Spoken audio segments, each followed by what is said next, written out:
नमस्कार, कैसे हैं आप? आशा है आप स्वस्थ हैं तथा अपना ख्याल अच्छे से रख रहे हैं और अपने समय का उपयोग नई नई चीज़ों को सीखने के लिए कर रहे हैं। अच्छा, ज़रा बताइए तो, आप जिस प्रदेश में रहते हैं, क्या आपने कभी गौर किया है कि वहाँ की भूमि कैसी है? वहाँ पर किस प्रकार की मृदा पाई जाती है? वहाँ पर पाए जाने वाले पेड़ पौधे कैसे हैं?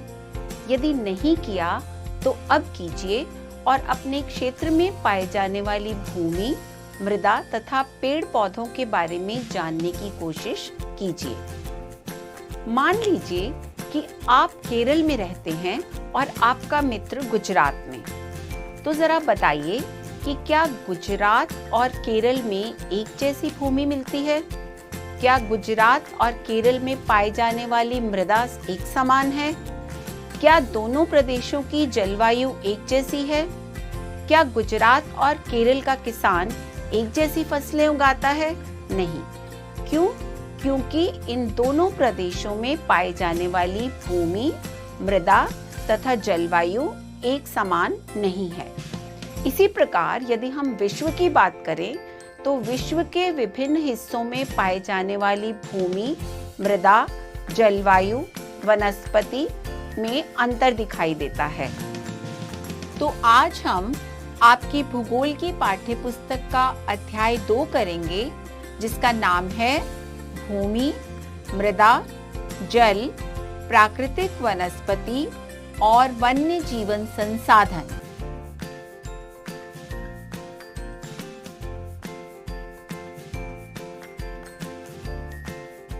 सबसे पहले बात करते हैं भूमि की।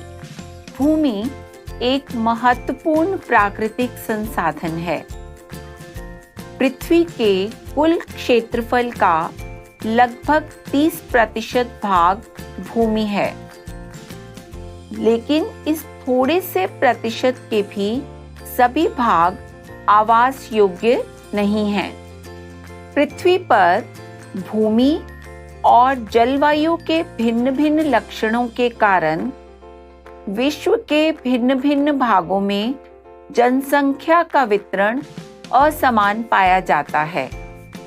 क्या आप जानते हैं, विश्व की 90% जनसंख्या भूमि क्षेत्र के 30% भाग पर रहती है।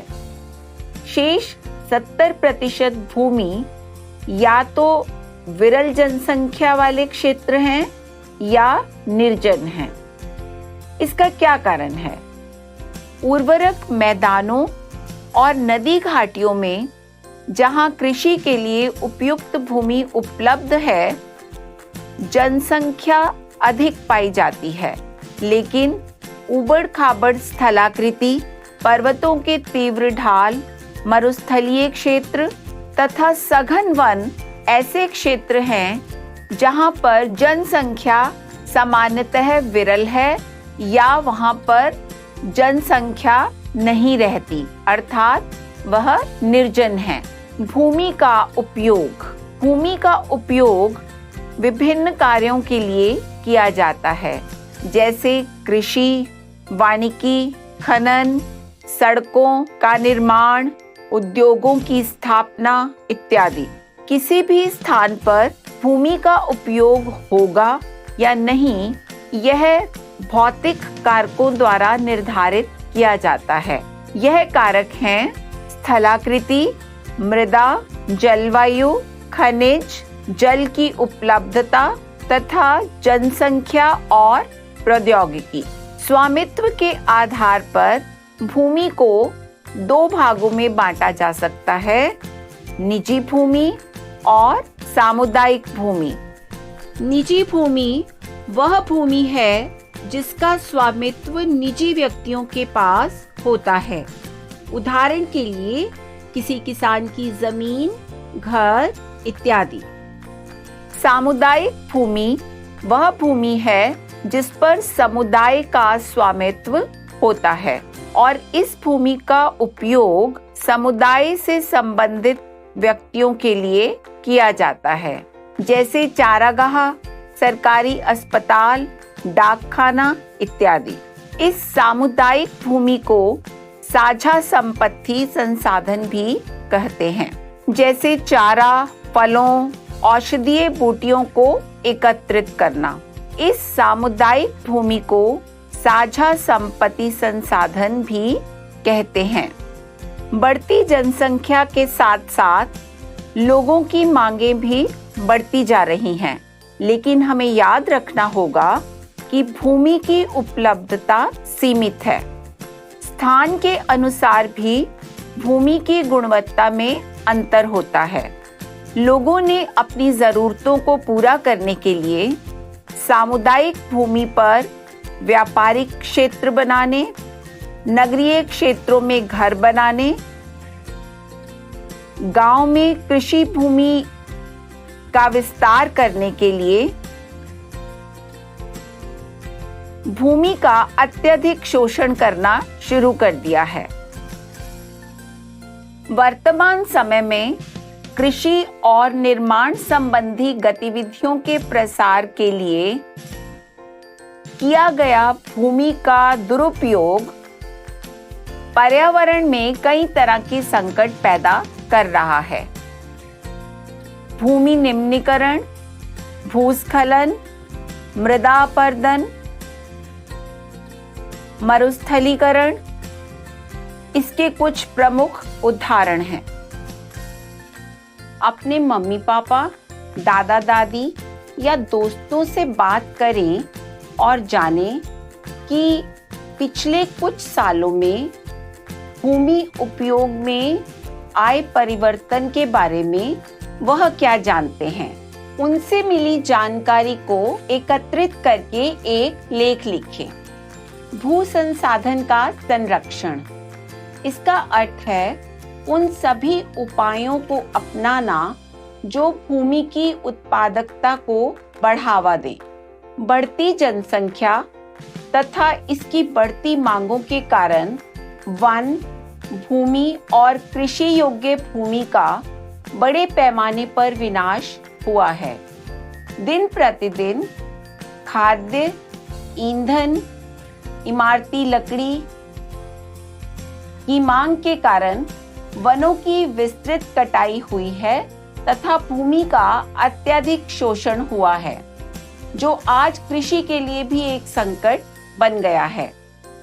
कृषि भारत की अर्थव्यवस्था की रीढ़ है, अतः वे सभी उपाय जो मृदा की उत्पादन क्षमता को बढ़ाने के लिए किए जाएं, हमारी समृद्धि का आधार बनते हैं। कृषि भूमि की सुरक्षा तथा उसकी उत्पादन क्षमता को बनाए रखना न सिर्फ हमारा कर्तव्य है, बल्कि एक अहम जरूरत भी है। भूमि संरक्षण के लिए कुछ सामान्य तरीके हैं: वन रोपण, भूमि उद्धार, रासायनिक कीटनाशकों तथा उर्वरकों का विनियमित उपयोग। पहाड़ी, मरुस्थलीय और पठारी क्षेत्रों में चरागाहों पर पशुधन की संख्या को नियंत्रित रखना चाहिए, जिससे वहां पशु अतिचारण न हो सके। अतिचारण के ऐसे क्षेत्र जम्मू और कश्मीर, हिमाचल प्रदेश, राजस्थान और कर्नाटक में पाए जाते हैं। मृदा क्या है? पृथ्वी के पृष्ठ पर दानेदार कणों के आवरण की पतली परत मृदा कहलाती है। मृदा शब्द की उत्पत्ति अंग्रेजी भाषा के सॉइल शब्द से हुई है और सॉइल शब्द लैटिन भाषा के सोलम शब्द से बना है। मृदा का निर्माण चट्टानों से प्राप्त खनिजों, जैव पदार्थों तथा भूमि पर पाए जाने वाले खनिजों से होता है। मृदा अपक्षय की प्रक्रिया के माध्यम से बनती है। अपक्षय क्या है? अपक्षय वह प्रक्रिया है जिसमें चट्टानें बाहरी कारकों जैसे पवन, वर्षा, तापमान परिवर्तन, सूक्ष्म जीवाणु, पौधे और जीव जंतु द्वारा विघटित एवं अपघटित की जाती है। यदि सरल शब्दों में कहें तो अपक्षय वह प्रक्रिया है जिसके द्वारा पृथ्वी की सतह पर मौजूद चट्टानों में टूट-फूट होती है। खनिजों और जैव पदार्थों का सही मिश्रण मृदा को उपजाऊ बनाता है। मृदा निर्माण को प्रभावित करने वाले कारक हैं जलवायु, तापमान, वर्षा, अपक्षय निर्माण की दर, समय, मृदा परिच्छेदिका की मोटाई को निश्चित करता है। वनस्पति, प्राणी और सूक्ष्म जीव ह्यूमस निर्माण की दर को प्रभावित करते हैं। मिट्टी अथवा मृदा जीवों के अस्तित्व के लिए सबसे महत्वपूर्ण नवीकरणीय संसाधन है। कुछ सेंटीमीटर गहरी मृदा बनने में लाखों साल लग जाते हैं। मिट्टी बनने की प्रक्रिया में जो कारक जिम्मेदार हैं, उनमें सबसे पहले है चनक चट्टानें। लाखों वर्षों के पश्चात चट्टानों के टूटने फूटने से प्राप्त अवशेष से ही मृदा का निर्माण होता है।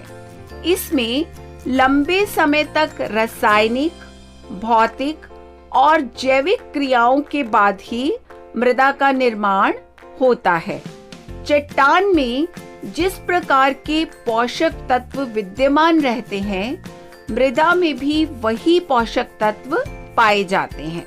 अगला कारक है उच्चवच। पर्वतीय ढलानों और पहाड़ी क्षेत्रों में मृदा ढाल के कारण पानी के माध्यम से बह जाती है, जिस कारण मृदा की गहराई कम होती है।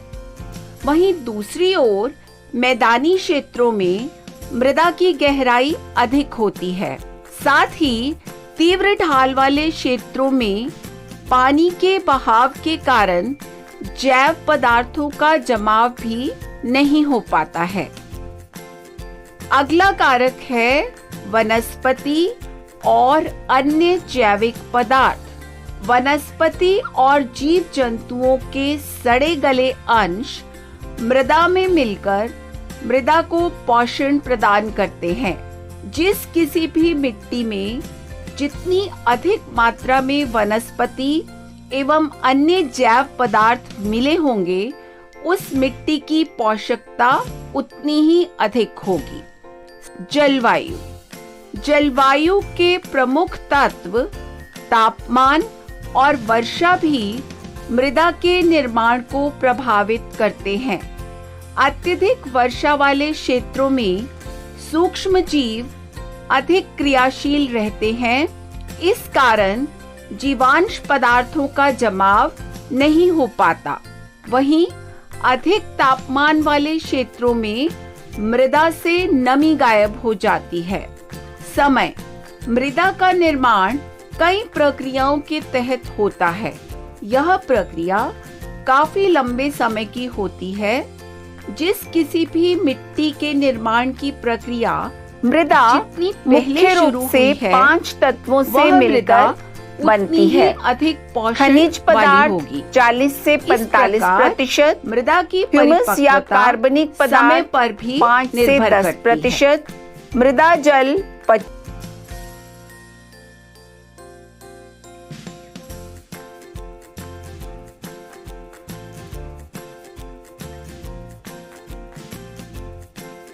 ह्यूमस निर्माण में कवक और जीवाणुओं की मुख्य भूमिका होती है। आपकी टीवी स्क्रीन पर जो चित्र दिखाया जा रहा है, यह मृदा परिच्छेदिका का चित्र है। मृदा परिच्छेदिका क्या है? किसी मिट्टी की सतह से लेकर उसकी मूल चट्टान तक के मृदा स्तरों का एक लंब खंड मृदा परिच्छेदिका कहलाता है।